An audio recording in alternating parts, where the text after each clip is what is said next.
नाज़रीन, नऊकोट में 10 मुहर्रम अल हराम जो मातमी जुलूस बरामद कयो वियो आहे। उन हवाले सां वधीक वीडियो लिंक ते मौजूद आहे। नऊकोट मां महरान टीवी जो रिपोर्टर हनीफ गुरगेज़।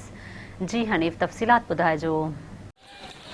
जी बिल्कुल, 10 मुहर्रम हराम के सिलसिले में जेके मातमी जुलूस निकता आहिनि, दरगाह अहमद शाह बुखारी में जो मातमी जुलूस निकतो है, ॻोठ भूरो खोसो में उर्स खोसे जो इमाम बारगाह है, उतां मातमी जुलूस निकतो है, जेको नऊकोट के मरकज़ी इमाम बारगाह ते पहुचंदो, जिते नंढा वॾा 10 खां मथे जेके जुलूस मातमी जेके आहिनि से गॾु थींदा ऐं उहे नऊकोट शहर जे रवायती रस्तनि तां थींदा।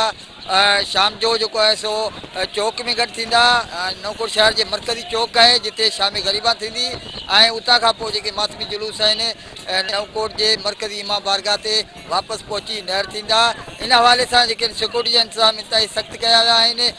नऊकोट विजूड़ पुलिस जा अहलकार जेके आहिनि से जुलूसनि जी सख़्तु निगरानी करे रहिया आहिनि ऐं इन हवाले सां जेके सबील या नंगर न्याज़ जो सिलसिलो आहे उहो बि जारी आहे। जी हनीफ, अवां जी महिरबानी।